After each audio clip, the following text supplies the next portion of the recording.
And welcome back, ladies and gentlemen. As always, I'm your host, Light Liger here, and today I'm going to be talking about this pretty exciting lending application on Waves blockchain called Vires Finance. And they have pretty nice supply APYs on their stablecoins, which you don't see on any other platform having these high rates, really.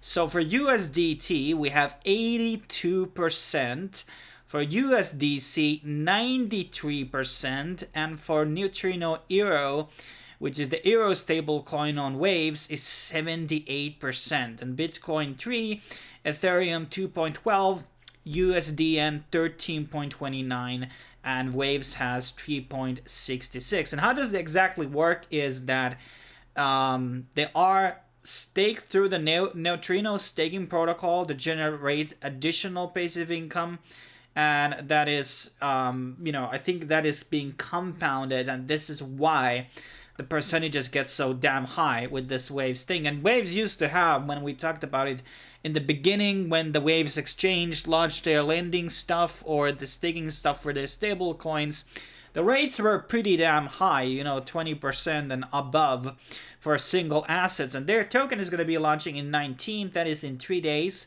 So by borrowing and lending stuff, I guess you're going to be eligible for the airdrop. Now, the first thing we're going to be doing here is I'm going to be logging in with my Waves Keeper.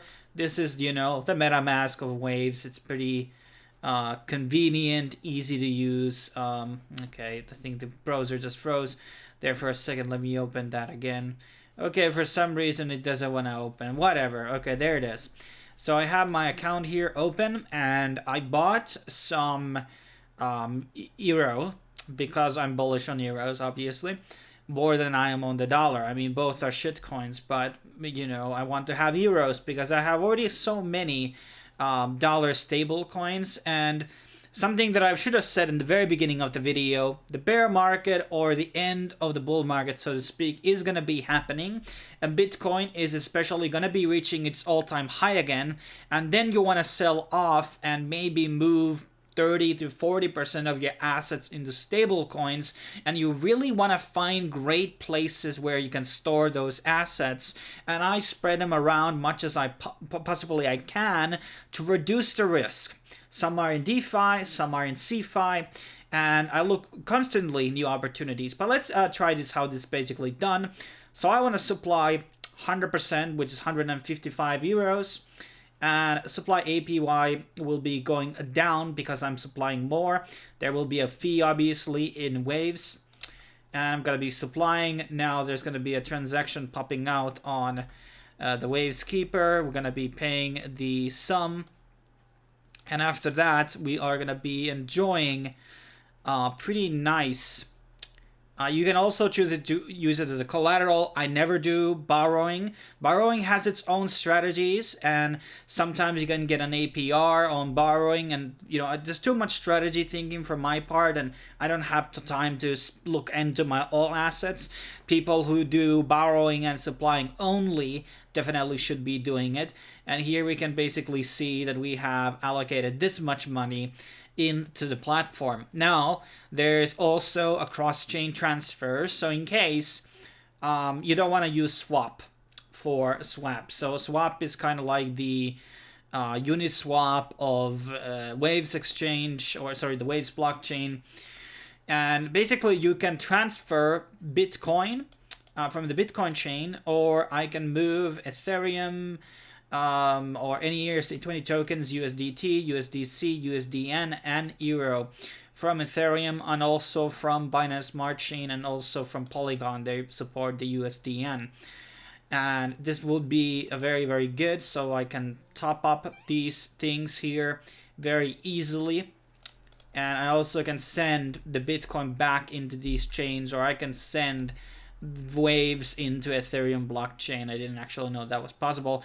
And USDN also back to the Ethereum. So we have this opportunity to basically bridge it back into the chain what we like to use. I think that's more the safest. Now there's obviously some risks involved. I've been a bit skeptical about Waves blockchain and some of the aspects about it. I mean, but then again, there is a GitHub profile here which goes into different things. So as I was saying, there is an actual white paper on their GitHub, which kind of goes into a bit about the numbers and the models, how the interest rate is being formed, the deposits, a lot of like hardcore math here, which I don't understand. But there is, some type of idea here how basically everything works out and what they are doing. But the white paper doesn't really go into a roadmap or anything. What are they building in the future? What they are trying to do in the future? And neither does the GitHub really have any type of audit or any types of things.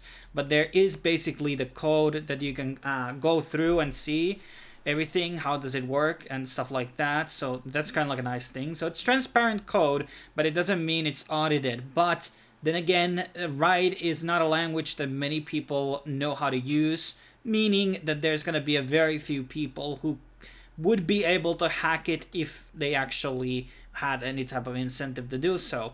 But as I keep saying, when it comes to any DeFi protocol, they can be hacked, and you gotta be a bit careful about that, and don't put all your money in basically into this protocol. But the percentages, as I was saying, are pretty nice as of right now, 78% and 90 and 82% for USDT and USDC.